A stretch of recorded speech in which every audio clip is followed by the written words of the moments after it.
This is the Cats Roundtable with John Catsimatidis. Everywhere around the world, they come to America. Every time that flag's unfurled, they come into America. Good morning, America. This is the Cats Roundtable. John Catsimatidis here.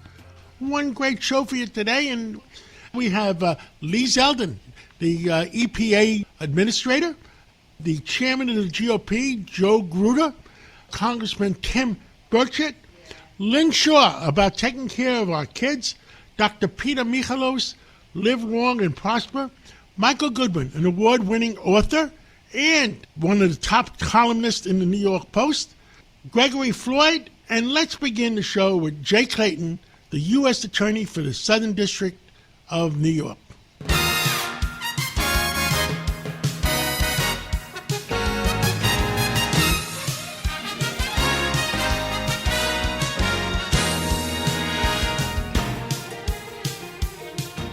It's 1 year since the U.S. Attorney from the Southern District, Jay Clayton, has been on the job. And, well, what better time than now to get an update of what's going on? And well, thank you, John. Let me start with how we look at the job and the use of our resources. And what that is translated to is three areas of focus for our office. The first is gun-toting criminals and gangs, dismantling them, getting them off the streets, using our federal powers to make sure that these type of recidivist career criminals who make life very low quality are off the streets. Number two is counterterrorism and safety from foreign malign actors. We face threats every day. And thank God for the coordinated work of NYPD, FBI, Homeland Security, and our other partners to help keep New Yorkers safe. And then the third priority, John, and I would love to go into each of these and the accomplishments of the women and men of our office, is sex trafficking. No member of the New York community wants there to be sex trafficking, exploitation of minors in New York City. And I'd like to just commend the people of my office, the women and men of my office. They have focused on these three things, and we are delivering results for the people of New York. The quality of life in New York is the one thing that's not negotiable. And 100%, John, 100%. I can tell you that in those three areas, we have the complete support of the President of the United States. He wants recidivist gun-toting criminals off the streets of New York. He wants New York to be safe from foreign actors, and he has absolutely supported our efforts. And if you look at our results, we have many people we've taken off the streets for sex trafficking. And the President of the United States wants those people off the streets. And I think, John, every New Yorker who walks up to me thanks us for those three things. Washington Square Park is now a place where you can take your family in the morning, in the afternoon, and in the evening, and be free from open-air drug traffickers, be free from people who you know are carrying weapons and guns. It has changed, and we have the complete support of the police department, the complete support of the people of New York, and it goes all the way up to the White House for that kind of law enforcement activity. Murders are down to an all-time low because I guess the criminals realize the checks and balances are there right now, and they shouldn't do anything. Let's be realistic here, which is we could take the pointy-headed academic view off the table. Criminals respond to incentives. If they don't think they're going to jail, they're happy to deal drugs. They're happy to deal deadly drugs like fentanyl, and they're happy to carry guns.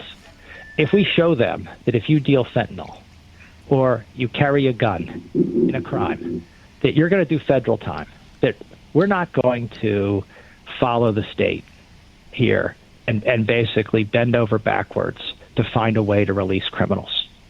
We're going to get them off the streets. And you know what? They now know that. And so they've changed their behavior. Murders are way down. And we got to thank the NYPD here, John. This is not just FBI, Homeland Security, and the DOJ. Our partnership with the FBI is great, but our partnership with the NYPD at identifying the worst of the worst and getting them off the streets is just every day contributing to the quality of life for New Yorkers. Can I make a plea to my fellow New Yorkers, John? Absolutely.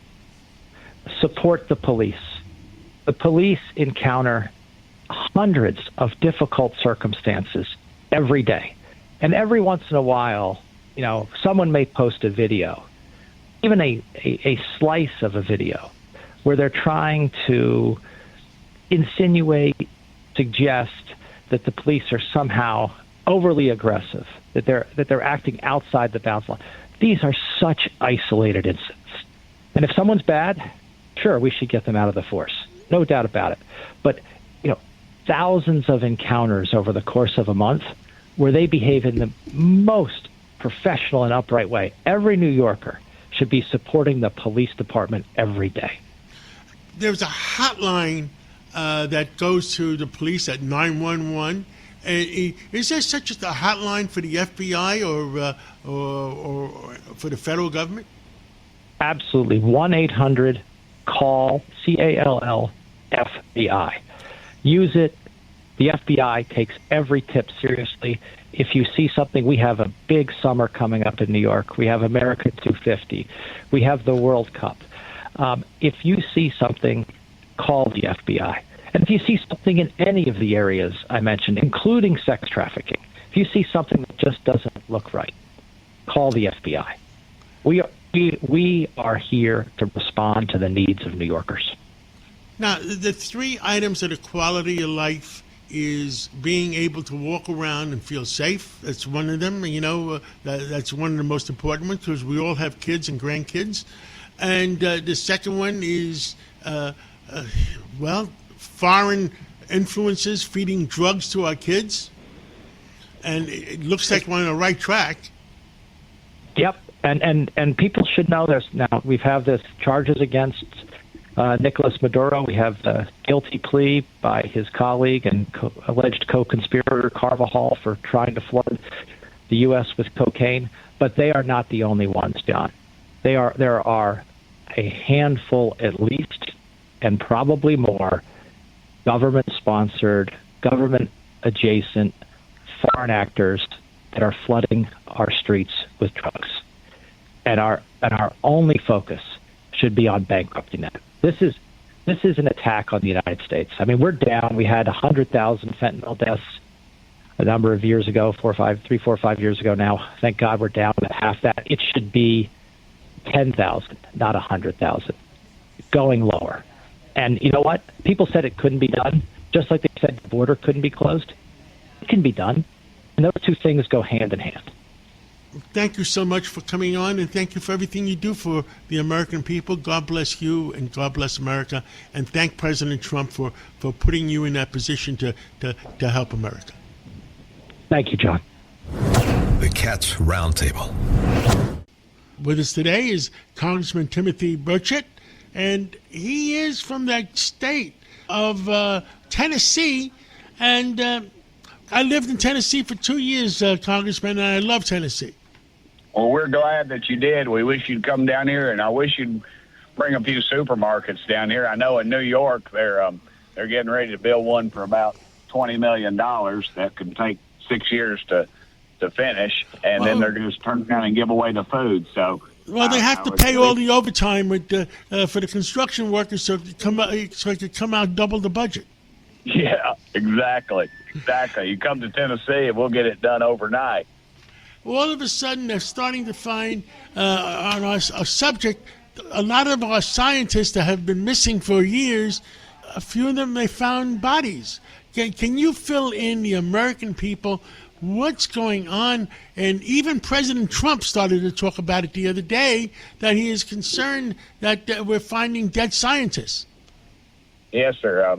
Peter Ducey on Fox News, I believe, brought that up, and I was so glad he did, and he brought it up again here the other day. So the president is so concerned about it. He's been briefed on it, I believe, now, and I hope that the rest of us get read in on what's going on. It is a very scary situation. And we started. You and I started talking about UFOs, I guess, several years ago. Several years ago, you've been interested in, as I have, and what are we spending all this money on? Where's it going if they say they don't exist? And now you've got people that have been involved in research from the areas that we know do research on unidentified flying objects. So we think there's a tie in there, and it's just, imagine if there was 11, now it's up to 11, it's actually more than that, but just say 11. 11 hosts of radio talk shows across the country disappeared, or 11 preachers died or disappeared mysteriously, or 11 rabbis died or disappeared mysteriously across this country. People would be asking some serious questions about what the heck's going on, and they ought to be, because let's look at the timeline. You and I was talking about this 3 or 4 years ago about UFOs, and then nobody was really paying any attention to it. The president's saying he's wanting some information about it now. The vice president said he wants information about it. And all of a sudden, we start seeing people disappear or die mysteriously or die unexpectedly. And so, yeah, I think America needs to know, and we need to know in a hurry, because people are scared and they have a right to be. Well, especially that Major General is missing still. And, he's a two-star general that was in charge of the UFO projects and had testified before your committee, hasn't he? He didn't actually testify, but he oversaw where it was. I thought it was kind of telling, though. His wife said, he had nothing to do, I read an interview, he had nothing to do with UFO studies. Well, these guys are so tightened up. They don't discuss with anybody. I mean, I had a guy out in Oak Ridge who, during the Second World War, he told me he and his wife both worked on the nuclear bomb. I think he worked on the fuse of it, and she worked on some of the circuitry of it.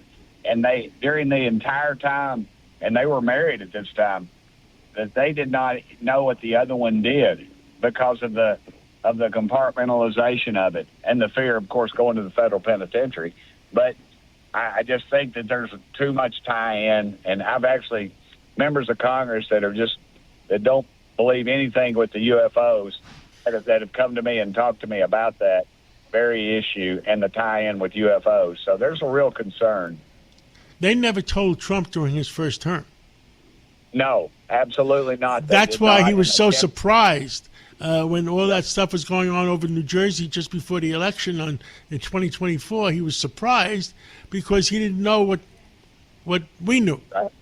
Yes, sir. And too, when I'm in a briefing, ask about, does the president know about this? And they tell me that the president is on a need-to-know basis. To me, that should be a very chilling effect over. We've got unelected bureaucrats who are deciding policy, deciding procedure, and deciding what the American people can and cannot know. That ought to be alarming to anybody. Do you have any hearings coming up? Not about the UFOs just yet. Luna and I have been talking about it, and we're trying to work out something here soon. But I think we need to have a hearing on this. We need to have a hearing on the missing scientists just to find out. And and I'm tired of every time they tell us, well, we'll give you a briefing in a secured briefing, a skip to where we can't, and that means we can't talk about it. And to me, that's a trick, and that's a trap by unelected bureaucrats deciding again what Congress can and cannot know. Well, Congressman Tim Burchett, let's continue this discussion and let's watch each other's back.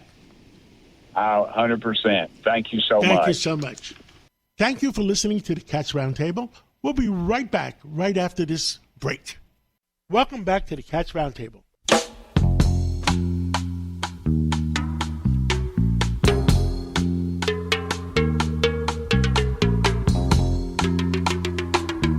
With us today is EPA Administrator Lee Zeldin. Well, Lee Zeldin, give us an update. Well, John, it's great to be on with you again. And, yeah, I mean, a lot of great work coming out of EPA. We just announced our new Water Reuse Action Plan 2.0.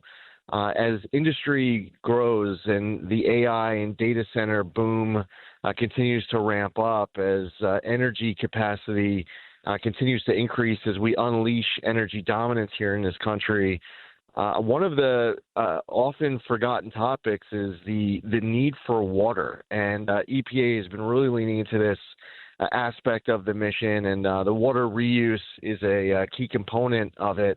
Not to be lost, even though that's how we ended the week. We started the week with a really big announcement at Floyd Bennett Field with the Williams Company, Secretary Burgum, Secretary Wright, and others as we broke ground on the Nessie pipeline to deliver natural gas to up to 2.3 million downstate New York families. Long time coming, big win to increase that access to reliable, affordable energy. So, hitting it really on all fronts, increasing baseload power and that access to affordable energy while also making sure that we're protecting the environment. That's how we're bookending the week. And I understand that there were some announcements made yesterday on crude pipelines with Canada. Yeah, the president has been really leaning into individual pipeline projects. Enbridge has a pipeline around through the Great Lakes. Another project that has been around for a long time hasn't been punched over the finish line, and President Trump sees the benefits for actually getting these projects done, and he doesn't want to start these projects by the time he's leaving office. He wants to be able to get as far as along, if not completed. The Nessie pipeline will be done by the end of 2027, for example, and we're talking here about Enbridge in the Great Lakes. The president has been working on an LNG pipeline to run along the Trans-Alaska pipeline in Alaska. Transwestern has an over $5 billion expansion of a pipeline that is running through the Southwest U.S., and that list goes on. We tap into our energy supply so much better for the environment than so many other places around the world. And I remember serving on the House Foreign Affairs Committee when John Kerry, as climate czar, came in right after Joe Biden was sworn in as president. There was a conversation going on about transporting this energy supply, and he was asked, what's best for the environment, sending it with truck, with train, with pipeline. He was given a whole bunch of choices, and without missing a beat, he said pipeline. If we're all on the same page, then why are we bending the knee to these far-left activist groups that are trying to stop these pipeline projects? We should be building more of them, not less, and that results in less trucks on the road, and on many fronts. It's just better for the environment. You made comments the other day about Forever Chemicals, that you're very concerned about it. Yeah, man. The district that I represented on the east end of Long Island that you're extremely familiar with, the 1st Congressional District of New York, had a number of sites that for a long time, we're talking decades, have been dealing with PFAS contamination. So while I was a member, I was one of the founding members of the PFAS task force. I voted for the PFAS Action Act. So it's an issue that I've been involved with for a long time. As EPA administrator, a lot of our program offices at headquarters and in the regions work on it, from research to our Office of Water to our Office of Land and Emergency Management and more. We're now coming up to a mandatory compliance date where water systems, and there's thousands of them across the country, are going to have to come into compliance with the maximum contaminant level set by EPA for PFOA and PFOS. The good news is that there's a lot of technologies that are coming online that destroy PFAS, will allow the water systems to be able to deal with this contamination at minimal cost. The other aspect of it is the dynamic of passive receiver. Right now, if a local water system has to pay the price, they pass it down to their ratepayer, and people then have to pay to clean up contamination in their own water supply that they're not responsible for, and that's the wrong answer. I've been calling on Congress to amend federal law to deal with this, and the principle of polluter pays is one where whoever's responsible for the PFAS contamination should be the party that's responsible for paying for the cleanup. You lived on Long Island. The gas is used in refrigeration. New York State is trying to do different gases than the rest of the country. And it's putting a lot of people out of business. I get complaints about it all the time. Yeah, and this is just about applying common sense. I mean, you're talking about the drug interdiction. We're just talking about pipelines. As far as energy supply in the state, the state has set climate goals in state law that they know up in Albany that they will not be able to meet. They will cause extreme economic pain in trying to make progress. No matter what, they are not going to be able to meet these climate goals. That's just a reality that has to get confronted now. We're not extracting natural gas. They've banned gas hookups into new construction. There's a lot of pipelines that they won't sign off on. Constitution Pipeline is a pipeline that's desperately needed, especially for millions of New Englanders, to deliver Pennsylvania natural gas into New York. And it's also good for redundancy. I mean, there's a lot of talk in Albany about intermittent sources like wind, for example, and that needs to be viewed for anyone who's advocating for it as an idea to add to energy capacity, not to substitute for baseload power. It's not reliable enough to do it. And a lot of aspects of energy policy in New York for many years have been heading in the wrong direction. And I have to always say it's never too late to fix them. And the fact is, we still have the supply. You could change some laws. The problem is that the people who are up there just aren't getting it right. And, they could hear us talk about this all day, every day. And for whatever reason, they just don't want to do the right thing. What is your number one pet project that you either worry about or you're rushing to make sure it's done?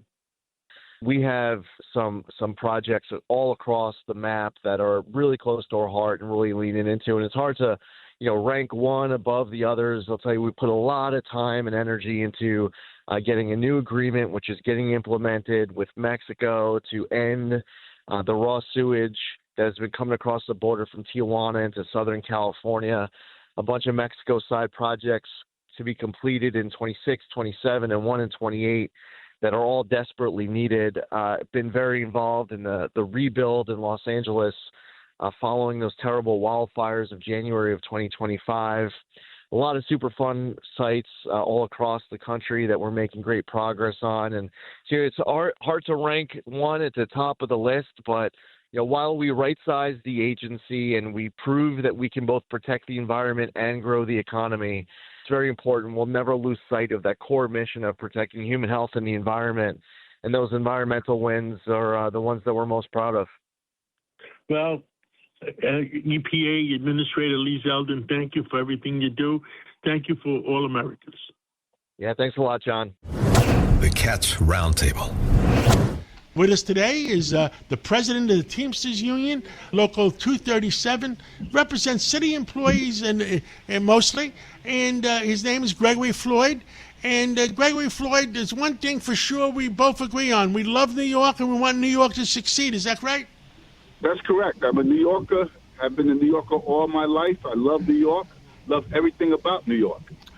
So we love New York. We want New York to succeed. And I've talked to the mayor the last few days, and I've talked to a lot of people. And I said the two items that are non-negotiable is the quality of life in New York for all your members, all my friends, and that we all want them to walk around and feel safe. And the second thing is we can't chase 2% of the people pay 48% of the taxes, and if we chase away the middle class, I agree, maybe the rich are not going to leave, but the middle class, we don't want to scare them away because then you know who's going to pay the penalty? New York City and New York State have 500,000 public employees, and if we don't have the money, those people are going to suffer. John, you're absolutely correct, because if we don't have the money, we lose jobs, we lose service, we lose people, and we lose our political clout. We lose congressional seats. A lot of people don't know this, but we lose congressional seats, we lose power in Washington, D.C., we lose money coming back to New York. So it's a ripple effect. And everybody always looks at the surface, but nobody understands how things work. And I agree. we've lost congressional seats over the years. Yes. You know, the other thing is, and I've talked to many people. I've talked to Bonnie Brady in Long Island, who represents all the fisheries. And those windmills they're putting up are going to double and triple the price of electricity. And it's the cost. We got to bring the cost down instead of raising the cost, because, by the way, the other thing I said on television last week, essential services, our police department, our police officers, and our fire department, maybe we should give them affordable housing in New York City so they can afford to live in the 5 boroughs, not 60 miles away. You know, that concept has been around for a long time. And we've always spoken about it, but no one has ever worked toward trying to make that happen. Not since the electricians built Leicester in Queens have we seen such a project. And at this point, yes, New York City has become extremely expensive, not just for the firemen and the police, but for all city workers. And I understand. Here's the concept. And I've said this time and time again, every administration, but nobody takes me up on that offer. New York City, for whatever the reason, pays about $4,000, over $4,000 a month for homeless families. You have the New York City Housing Authority, and you have vacant apartments in the New York City Housing Authority. Instead of paying that kind of money, why don't we just rehab the apartments in NYCHA, put the homeless families there? This way you could pay a minimum amount of rent, $500, $600, $700 to NYCHA, instead of paying $4,000 a month to landlords and hotel owners, and then have those families stabilized, and they probably could afford to pay that kind of rent there. And then we reduce the budget of homeless services, and then we could work on the people who are homeless living on the streets, and then we could start affording a lot more, and our money and our taxes will go a lot further, and then we could start projects like trying to lower the price so that the city employees, including fire and police and sanitation workers and my members in housing and school safety, can afford to live here. We agree on more things than we disagree on. I agree with you. I agree that we got to come up with something that the people could afford to live here, especially our people with essential services. I believe we should have more affordable food stores, and I really believe it. Well, I look forward to have continuing discussions with you to make New York City more affordable and more common sense and more safe. And let's keep our discussions going. Thank you, John, and thank you for having me on. Thank you for listening to the Cats Roundtable. We'll be right back right after this break. Welcome back to the Cats Roundtable. If you ever miss a segment or want to hear it again, go to WABCRadio.com. Go to podcasts, go to minicast, and play back your favorite segment.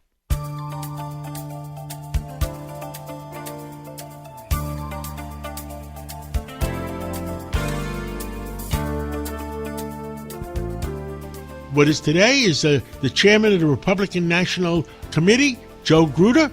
Mr. Chairman, tell me how you feel and what's going on. Well, this president goes to bat for the American people every single day, specifically the American worker. And when look at the Iran conflict, and I'm glad we got some positive news out of that. But think about the fact that it's such a high-risk, low political reward situation, but he made the decision to go and do it anyway, not for anything other than trying to put America in the best possible position, not only today but tomorrow. That's what he's done with these economic deals. That's what he's doing with the international deals outside of that one. He is going to bat for the American worker, and he should be thanked. But the only thing the left could do is create chaos and try to stop him and block him and prevent him from from having any type of momentum because they're trying to grasp power and trying to hold on. But this president's proving to the American people every day that he was the right pick and that he's doing a wonderful job. He's a businessman doing the right thing for the United States of America and making sure that our country does well. Listen, he goes to bat for the average American every single day. 50, or we could say 5 decades of leaders on both sides of the aisle have sold out the American worker. President Trump has made it his priority to go to bat for him, and I'm so thankful of his leadership and his willingness to do political, unpopular things for the greater good, because most people are interested in legacy and having everybody like him. This president's focused on saving the world. One of the big things that's coming up this November, Mr. Chairman, is the Voting Act. I mean, is there any way we can make sure that one American, one vote? I mean, it doesn't look like even though 80% or 70% of the Democrat voters say, yes, we should have voter ID, the leadership of the Democratic Party says absolutely not. Listen, we're doing everything we can to push the Save America Act. The Democrats are, like I go back to, they're trying to hold on to their grasp of power and are doing everything they can to try to cheat. That's the only reason why you'd be against providing citizenship when you register and making sure you have some type of voter ID. It's for the Democrats to stop, even though the majority of Americans, both independents, Democrats, and Republicans, want it, just shows you how desperate they are to game the system. But I will tell you that the Republican Party across the country under the president's leadership, we're going to bat every single day in trying to make sure these elections are safe and secure.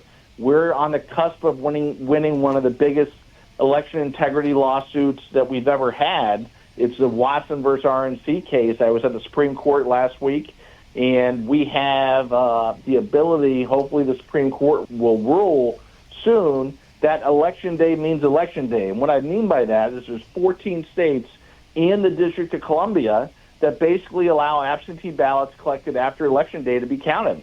And so what you're doing is on Election Day, you're getting a figure of how many votes that they need, and they go out and collect them. They want to continue this policy. It's a terrible policy. Election Day means exactly what it says, and people should have full faith and confidence in the system. But again, the Democrats are against that because the Democrats are against anything. They want to reward illegals. There's a reason why they want to open borders and allow tens of millions of illegals in. They're fundamentally trying to change this country. They want them to vote. We have 130 plus lawsuits in 32 states because all we're trying to do is trying to stop them from cheating over and over and over again. And they try to find ways to game the system and try to win other than with the voters that matter. One citizen, one vote. That's what everybody should want. We should want everybody to have full faith and confidence in the system, and they're trying to erode that trust that the American people have. One other thing, all the fraud going on in the country, are we going to be able to stop it and reverse it? Well, listen, Vice President Vance is now taking the lead on that. And I talked to him about it last week, one-on-one, and we were going over some of the things that he was doing. And he says the scale of the fraud that exists is so massive. And once we just got to keep on fighting it and stay tuned for some pretty big news on that because they're uncovering stuff all the time. And the way we approached in the past gave the opportunity for people to cheat and to steal. And they're basically, when they steal from the government, they think it's a harmless crime. But no, it's not. They're stealing from you and your children's future. And we got to get to the bottom of it because ultimately we'll be 1,000 times better off if we cut out the fraud and give the relief that's created back to the American people that deserve it. Is there one last thing you want to get off your chest, Mr. Chairman? Listen, we need everybody to come together. If we're going to win in November and we're going to defy history, we need everybody to come together. Go to GOP.com. Even though you may not live in a district that may vote Republican, you can give your time and treasure, get involved with your local party, get involved with your state party, and join us as we go out to protect the president and to make sure that he could serve a full 4 years with people that actually want to move the country in a positive direction. Thank you so much, Chairman Joe Gruder of the Republican National Committee. Well, thank you for everything you do, and keep fighting for America, because we all stand for America, and we'll catch up again real soon. Talk to you soon. Bye-bye. The Cats Roundtable. With us today is Michael Goodwin, an award-winning columnist for the New York Post. Well, Michael Goodwin, what's on your mind today? Well, good morning, John. Look, this has been a very exciting news time. In some sense, good news, and some other sense, bad news. The big thing, of course, is Iran. And I'm increasingly confident that we might be coming closer to the end than I had feared. It is looking as though the ceasefire has a good chance of holding. We don't know what the mullahs are actually going to do, but they are sounding more and more like they don't want to fight anymore. They don't want to punch. They don't want the American bombers and fighter planes above them. And I think this to me is hopeful. And of course, the price of oil falling quickly as the Strait of Hormuz is open. So I think we're on the right course right now. I believe we are. We're on the right course. Now, what I'm concerned about is the long-lasting effects, and I guess China and Russia are not backing up Iran anymore, and I think they realize that. Look, I think that Donald Trump proved that he was willing to back up the tough talk. And now the Iranians know it, but the whole world knows it.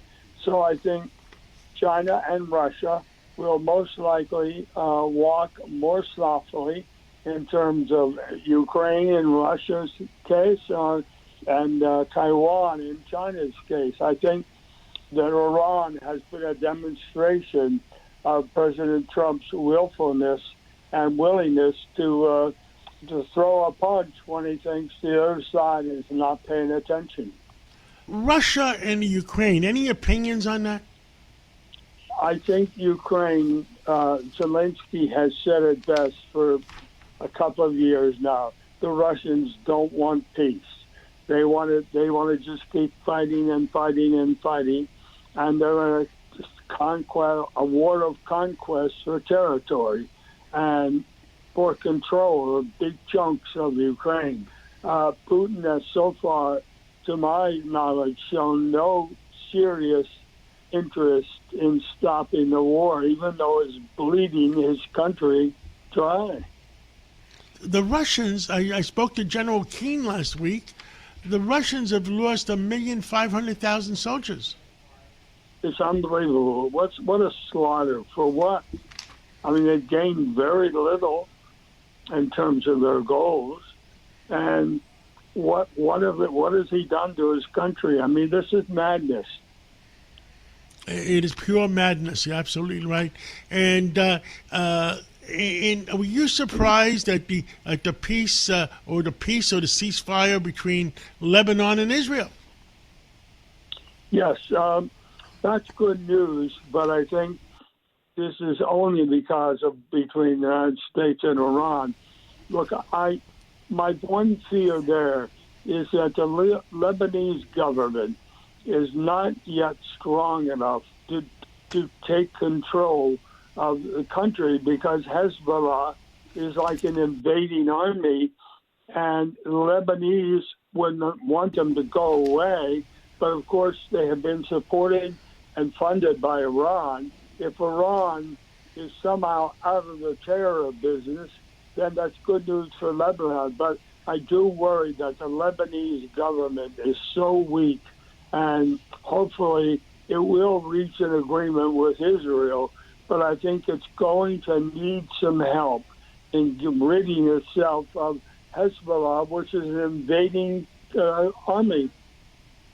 What do you fear the most? Well, I'll tell you what I fear. It's closer to home. It is the combination of our mayor, Mamdani, and Kathy Hochul, the governor, combined with the legislature. I think Hochul, it looks very unsteady in her policies. She was against taxes, now she's for them. I get the feeling she just cannot be trusted. Whatever she says today, she'll change it tomorrow, and then she may change it a third time. But it's not, she doesn't look stable in this way of wanting to tax the uninhabited New York City apartments as though that's going to help the city. I mean, it may raise money, but it's going to stifle construction, and many of those people simply will probably sell those apartments at a loss. Why should they pay taxes if they don't live here full time? That's the whole way the tax system works, based on your residency. Michael Goodman, thank you for coming on, and let's catch up again real soon. My pleasure, John. Thank you. Thank you.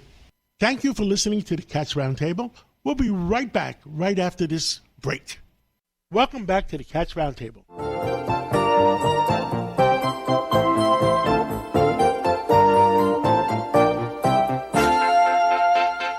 With us is Dr. Peter Michalos. Live long and prosper. And he discovers new ways to make sure we live to be at least 100. Dr. Peter, what's up today? Well, today, John, we're going to talk about a very important topic, and that's the key blood test to diagnose and track our cardiac health, because our heart is there from the first time. Before anything else starts, our heart is pumping, and basically there's like 60,000 miles of blood vessels, veins, and arteries that feed about 36 trillion cells of ours and feed our brain and our arms and our legs and our thinking and our vision. It all has to do with the pump. And without that, we have a big problem. So getting heart evaluation is very important. And of course, the heart is electrical. It fires an electrical impulse, which causes the muscles to contract, and that's how the electrocardiogram was developed. And when you see changes on the electrocardiogram, it can tell you whether you have something called ischemia or abnormal blood flow. But before it even shows up there, blood tests that we have now, they're called biomarkers. They can find things out much earlier. And we now know from looking at people who are healthy and people who've had heart attacks that, of course, number one test is the lipid panel, and that measures our total cholesterol. Our LDL, which is the bad cholesterol, and the way I remember it is LDL is the lousy cholesterol, and HDL is the happy cholesterol, and that's the good cholesterol, which you want to be elevated above 40. And then you have the triglycerides. And abnormal values, they can basically give you a notice if you have increased risk for coronary artery disease. Now, you can also, they have a breakdown of lipoprotein particles, like they have one called the LP-little-a, and that one assesses the genetically influenced the lipoproteins that increase your risk of premature heart attacks. So some doctors follow that. But one of the most important markers, I mean, for me personally, if I had one marker, it's the apolipoprotein B, and you want to keep that below 100. Europe, they use that a lot, because it actually quantifies the number of atherogenic, meaning the clot-producing particles in your blood, and it offers a more precise risk assessment than just LDL alone. Then, of course, we've talked about on this show how important it is to keep your inflammatory markers like the homocysteine levels and the C-reactive protein, and those are very important to keep, not only for inflammation that contributes to plaques in the heart, but in general for the whole body inflammation. And of course, one of the biggest things that affects everything is our fasting blood glucose and our hemoglobin A1C, which tells us our blood sugar control and the average that it's been the last.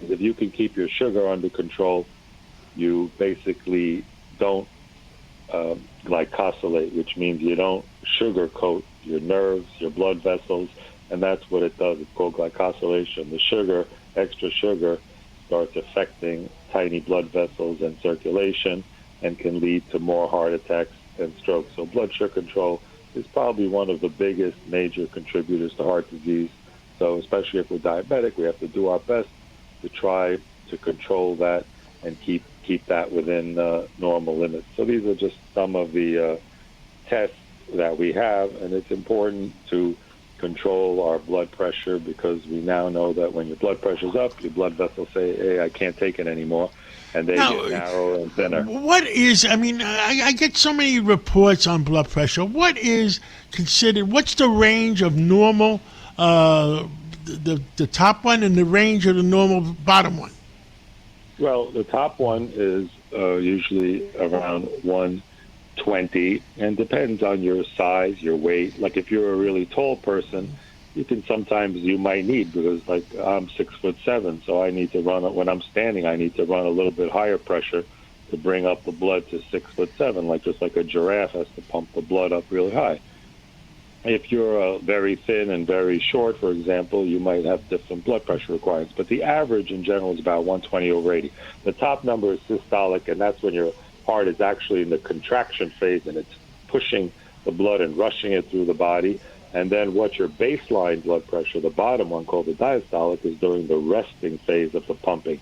And that also tells you a lot, because if it's high in the resting phase, it means you have a problem. And of course, things that we tell people are that things like sugar, processed foods, excess caffeine, and various stimulants, some drug use that people do, people who do cocaine, for example. I remember being an intern at New York Hospital at Cornell and seeing 25-year-olds with heart attacks because they take cocaine. That raises your blood pressure suddenly, and that's when you can cause heart attacks, strokes. So you want to stay in the 120/80, and natural things that you can do. And then at what number is it considered high? Above a 140 maybe? Yeah, over 140, it's considered high. And you have to be careful, especially during pregnancy. You can sometimes get very high blood pressures. But we now know it's also one of the biggest risk factors for Alzheimer's, because they found that when people's blood pressure is high, the vessels in the brain can't take the high pressure, and they start getting narrower. And when they become narrower, it's like having, instead of a garden hose, having something as skinny as a straw. Now, is there such a thing? Is there such a thing as too low? Yes, you can get hypotension, and some people get what's called orthostatic hypotension. When they stand up, it goes too low, and also certain. What's considered low? The side effect.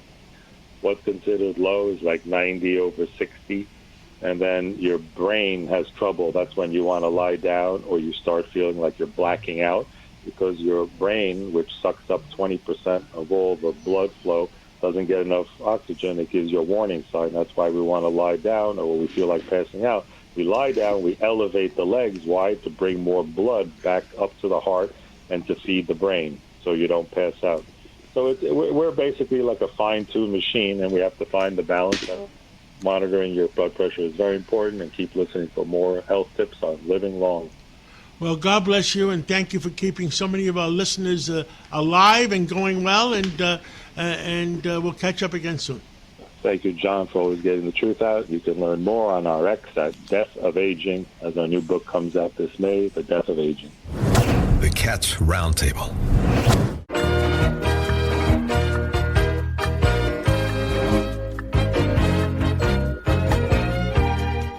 With us is Lynn Shaw, otherwise known as Lynn's Warriors, and you can always reach her at lynswarriors.org. What are you doing this week to save our kids, Lynn?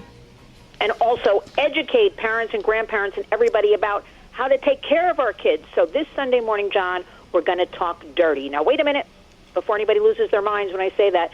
Our great colleagues at the National Center on Sexual Exploitation in Washington, D.C. have released their annual 2026 Dirty Dozen list. And this is an annual campaign they have put out since 2013 that names 12 mainstream entities accused of facilitating, enabling, and even profiting from the sexual exploitation of our children. And, you know, John, people always say to me, how can I help? What can I do? Well, this is the one campaign everybody can get on board. We need the public to participate. It's time to be an advocate and a warrior. So here's what you do. You go to dirtydozenlist.com, and you will see the 12 entities.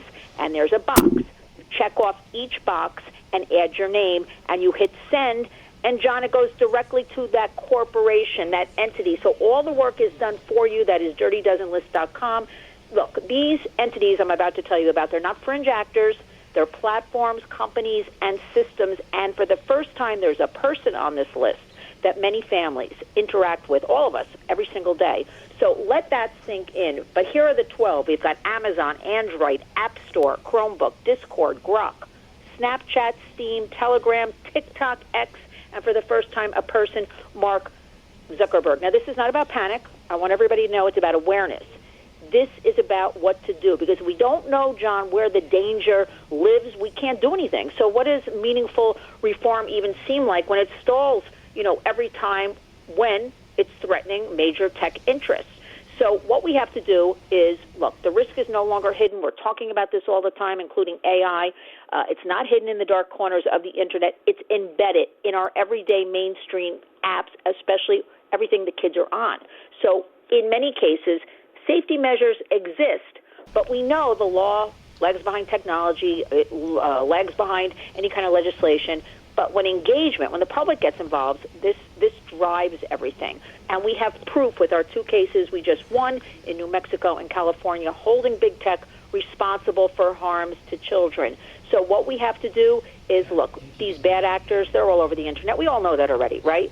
They adapt faster than any of us can even keep up with. And you know what? We've learned from the 30 years of, since the birth of the Internet in 1996, now we know what to do. So we have to be on top of everything. We have to demand of big tech. They lack transparency. They rarely explain how content is delivered or the risks or anything for parents or educators or any of us. And contacting them is next to impossible. When they say, contact us, you want something taken down, you've got a problem, they don't answer anything. But you know what? We're going to step up. Corporations right now are controlling platforms. But lawmakers, we've got to get into law and legislation now. There's nothing left. Are setting the guardrails, because when children are left exposed, and this is all bipartisan, right? It doesn't belong to a political party. The kids are failing. So, look, the bottom line is big tech is making a lot of money right now. They're not going to change unless they are forced to. That is why the Dirty Dozen list is the way to mobilize the public and demand change from these corporations that are happening right now. So here's what you're going to do. You're going to have direct conversations with your children about online behavior. We tell you this every week. You will use any parental controls available to you, but do not use them blindly. You still have to step up and add extra guardrails. Know what platforms your kids are using and how they function. Report suspicious activity. We no longer even say call 911 because they don't answer sometimes. You've got to call your local FBI office. Support legislation like the Kids Online Safety Act that we are legislating for right now in Washington all of next week. Go to house.gov, senate.gov. Find out who represents you. Get involved. And you know what? Because absence is where this exploitation, John, it thrives. And it's not somebody else's problem. It's not tomorrow's issue. It's happening now. It's happening in real time on the devices. Those are the predators sitting in our homes. We can't look away. We have to all get involved. And the greatest thing you can do right now is go to dirtydozenlist.com. Look up these 12 entities. It takes all of 5 minutes to participate. The work is all done for you, and that'll make you a warrior. Well, thank you so much. Somebody has to do it, and I'm glad you're doing it. Thank you, John, and thanks for always showcasing all of our work.